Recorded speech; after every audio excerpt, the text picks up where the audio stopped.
Germany में Hitler ने अपने खिलाफ उठने वाली हर आवाज को खत्म करने के लिए गेस्टापो नाम की एक सीक्रेट पुलिस फोर्स बनाई थी। 26 अप्रैल 1933 को अपने वजूद में आने वाली यह खुफिया पुलिस नॉर्मल पुलिस की तरह सिर्फ लॉ एंड ऑर्डर मेंटेन करने का काम नहीं करती थी। यह गुंडे, बदमाश, चोर या कातिलों को पकड़ने का काम नहीं करती थी। यह खुफिया पुलिस थी, देश की हिफाजत करती थी। यह हिटलर की आइडियोलॉजी की हिफाजत करती थी। यह हिटलर के खिलाफ आवाज बुलंद करने वाले लोग, जिन्हें गद्दार और देशद्रोही कहा जाता था, उनको ढूंढती थी और फिर उन्हें बेरहमी से खत्म कर देती थी। इसी गेस्टापो सीक्रेट पुलिस का भूत भटकते भटकते शायद भारत में दाखिल हो गया है। हिटलर के बेहद करीब वफादार साथी जनरल हरमन गोरिंग ने गेस्टापो की कमान संभाली हुई थी। इस फोर्स को इतनी ताकत दी गई थी कि वो बगैर वारंट, बगैर मजिस्ट्रेट के ऑर्डर के किसी को भी गिरफ्तार कर सकती थी, जब चाहे किसी भी वक्त किसी को उठा सकती थी। और इस फोर्स को यह हुक्म भी दिया गया था कि हिटलर की हुकूमत के खिलाफ मुंह खोलने वाले हर शख्स की जासूसी और जांच करने के साथ साथ उन पर सिविल सैंक्शंस भी लगाया जाए। इस फोर्स के हाथों गिरफ्तार होने पर कोई भी इसके खिलाफ किसी अदालत में अपील नहीं कर सकता था। गेस्टापो ने हजारों की तादाद में लेफ्टिस्ट, इंटेलेक्चुअल्स, ट्रेड यूनियनवादी, पादरी और यहूदियों को गिरफ्तार करके गायब कर दिया और हजारों को आइसोलेशन में डाल दिया। इस पुलिस या आतंक के माहौल में जर्मनी के लोगों ने सत्ता से सवाल पूछना ही बंद कर दिया था। उनके चारों तरफ उस दौरान में जो कुछ भी लीगल, अनकॉन्स्टिट्यूशनल घट रहा था, उस तरफ से उन्होंने अपनी आंखें बंद कर ली थी। गेस्टापो का इतना खौफ था कि जर्मनी की आवाम ने हिटलर के खिलाफ बोलने, सुनने और देखने की ताकत खो दी थी। इस पुलिस ने यहूदियों को चुन चुन कर मारा और हिटलर के सियासी ओपोनेंट को बिना बात के सीधे गोली मारती थी। तो चलिए अब जर्मनी से भारत की तरफ लौटते हैं और ढूंढते हैं हिटलर की पुलिस गेस्टापो के भूत को, जो भारत में दाखिल हो चुका है। फिलहाल गेस्टापो के भूत ने अपना ठिकाना उत्तर प्रदेश में बनाया है। मतलब आप कह सकते हैं कि इसकी टेस्टिंग लेबोरेटरी योगी का उत्तर प्रदेश है। वहां इसकी लेबोरेटरी खोली गई है और इस फोर्स का नाम है Uttar Pradesh special security force, UPSSF। जाहिर सी बात है, अगर उत्तर प्रदेश में बीजेपी इस फोर्स के जरिए अपने सियासी मकसद में कामयाबी हासिल करती है, तो पूरे मुल्क में भी इसी मंसूबे के तहत भाजपा अपना कदम आगे बढ़ाएगी।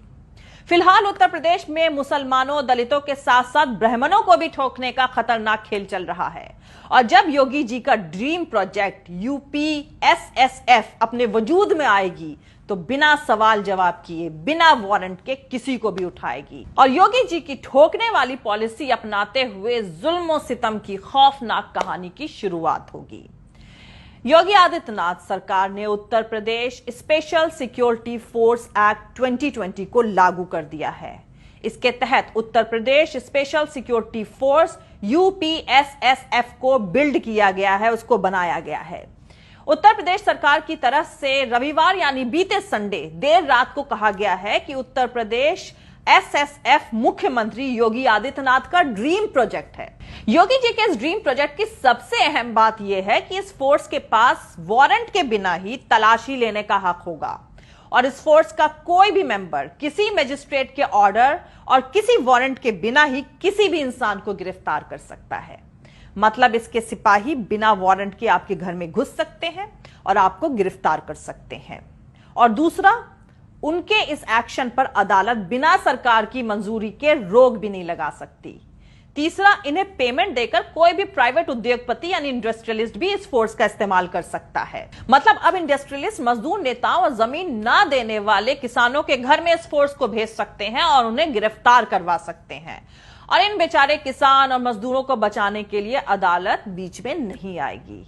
इसके अधिकार यानी इसके राइट्स कानून से भी ऊपर होंगे, क्योंकि अदालत भी सरकार की इजाजत के बगैर SSF यानी Uttar Pradesh special security force की किसी भी प्रोसीडिंग में इंटरफेयर नहीं कर सकेगी।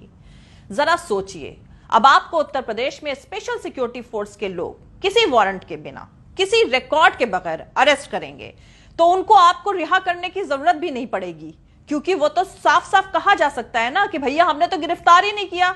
बस यही एक लाइन कहकर वो तो फ्री हो जाएंगे। ना कोई सवाल पूछेगा, ना कोई जवाब मिलेगा। भागते रहिए, इधर से उधर खटखटाते रहिए दरवाजे, कुछ नहीं होगा, क्योंकि इंसान को किडनैप करने की प्लानिंग लगभग तैयार हो चुकी है। आपके तमाम कोशिशों के बाद सिर्फ इतना होगा कि लोकल थाने में गुमशुदगी की रिपोर्ट दर्ज कर ली जाएगी।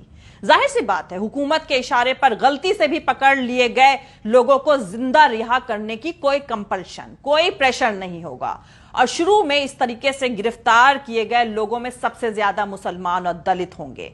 मुसलमान पहले निशाने पर इसलिए होंगे क्योंकि दाढ़ी बढ़ा रहे मुखिया तो पहले ही कह चुके हैं कि गद्दारों को उनके कपड़ों से पहचाना जा सकता है।